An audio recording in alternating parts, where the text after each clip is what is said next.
Welcome to this week's edition of Smart Tech. I'm Andrew Barija, your host, and today this time around we are going to look at something a little bit different. You've been noticing the innovations that we've been showcasing on the different programs and the different innovators telling us their inspirations, their stories as to how they were inspired to come up with these particular innovations. Today we are looking at what is the source of an innovation. Of course, quite so many theories come up to suggest this, but with the current knowledge, with the current status, we realize that knowledge is leading to new innovations, not just challenges. Knowledge is always evolving. But of course, the different people are going to talk about their testimonies, why they really came up with these innovations, each person with a different perspective. All right, let's review this. I'll be right back. Sources of innovations are symptoms of something that has already occurred or can easily be implemented with little effort. They offer us evidence that make them reliable indicators that there is a great opportunity to innovate. Frequently, advancement is misjudged as innovation. Innovation is making new things. Be that it may, advancement is tied in making many plans for successful execution. The most effective way to compete in a changing environment is to churn out new products and services rapidly according to the needs of the market. Innovation helps a company to stay ahead of the pack and move into less crowded areas. No wonder all companies are talking about innovation these days. Reaching out to the different local innovators, there is a story behind their innovations. Everyone knows that food is key to human life. And we noticed that the bees are important in this particular ecosystem. So one thing that we observed as people who wrote that proposal, we observed that we needed to take part in maintaining the food security or improving it. So bees contribute a lot to our food security because of the pollination. However, we noticed that bees are becoming more scarce because of several human activities, climate change, and so many other things. So because of climate change, we have a number of pests coming up, and bees being a living thing, they suffer from disease and pests. Of course, when they suffer, that means they can migrate. So we've seen several of these bees becoming extinct and reducing in numbers. So this project is called ADEMNIA in short, and in full it's called Adaptive Environment Monitoring for East Africa. We normally focus on East Africa for a reason.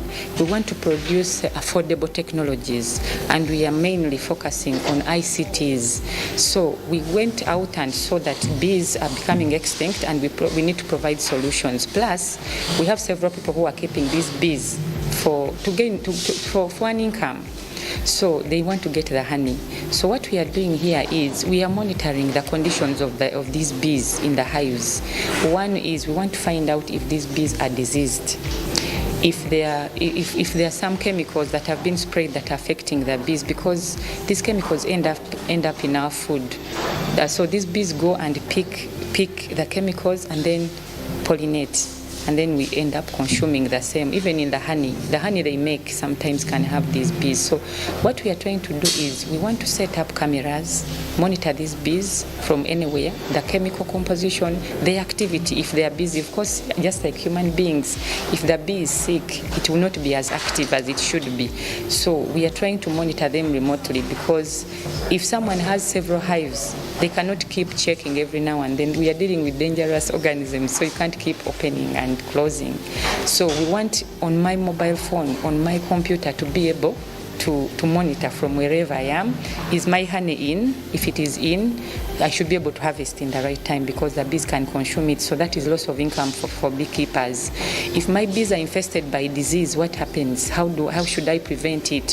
Has the hive been infested by some pests? Then we should be able to control that. What about the chemicals that we are spraying all over the place? But our project doesn't end with the bees. It goes far beyond that. We also work with pests and disease. So we have what we call a fruit fly. You've bought a mango in the past probably and found that it is nice on the top part, and when you cut it, you find something is inside. It's because these fruit flies go there when it's flowering, and then they lay eggs there, and then they develop to be maggots in the end. So this destroys the quality of these mangoes. So one of the other thing that could not be here right now is we are designing traps to trap those, so that we can reduce on the number of pesticides that we use out there to spray. Instead, we trap the insects, and that will be getting us a cleaner environment. And of course, we shall be protecting the bees from the chemicals themselves. Welcome back from that. I guess it was very insightful, and you were able to get educated as an innovator out there of how innovations come into, of course, existence. Yes, different reasons. That's Mary Sabagwa right there with the beehive monitoring system. Right, and away from that, now let's say to another innovation, as this innovator is going to also tell us what is the source of his innovation. And this is still Makerere University, the innovations right there. And this time around, we are looking at the automatic weather station. Quite many inspirations. There are stories as to how they were inspired to come up with these particular innovations. Today we are looking at what is the source of an innovation. Of course, quite so many theories come up to suggest this, but with the current knowledge, with the current status, we realize that now knowledge is leading to new innovations, not just challenges. It goes way back. Like I said, we started this lab in 2013, but we started to think about this work much earlier than that. When I was doing my PhD studies in the Netherlands, knowing what the weather is going to be like tomorrow was very important, because that would determine whether you're going to carry a raincoat or not, whether you're going to take the bus or you're going to ride the bike. So you had to check the weather every day, and it was mostly accurate. And so when I completed my doctoral studies in 2010 and came back, yes, because of the research experience, I was eager to continue doing research. But in the process of, trying to find my feet, what kind of research am I going to do, I got involved with my mom. She had just retired. And so, like most Ugandans on retirement, they go and begin to do some agriculture. So we grew some maize and beans somewhere in Busoga. And unfortunately, we just followed, the traditional seasons, March. So we cleared and planted in towards the end of March. And some little rains came, but then it dried up soon after that, and the bulk of the rains came much later. But our crop was already in the ground, and that harvest was very bad. And someone who was retired and doesn't have a lot of money, and then it's everything goes down the drain. It reminded me of the accurate weather information I used to get in the Netherlands. So I began to ask, who does this in Uganda? Who is responsible for giving Ugandans weather information? And that's when I got to know, at that time, there was a Department of Meteorology under the Ministry of Water and Works. They were at Postel House. And I also found out that this university trains meteorologists in a unit called the Meteorology Unit, which happened to be in the same building like the College of Computing where I was. So I began to talk to these different people. I talked to the fellow academics, I talked to the government people, and then I began to, in talking with them, of course I was telling them, why don't farmers get this information? And then I began to understand the challenges that are existing, and why it is what it is. And before you do research, you need the money. So after beginning to appreciate what the challenges were, I was talking with a few colleagues that I had met or that I kept meeting in different international fora.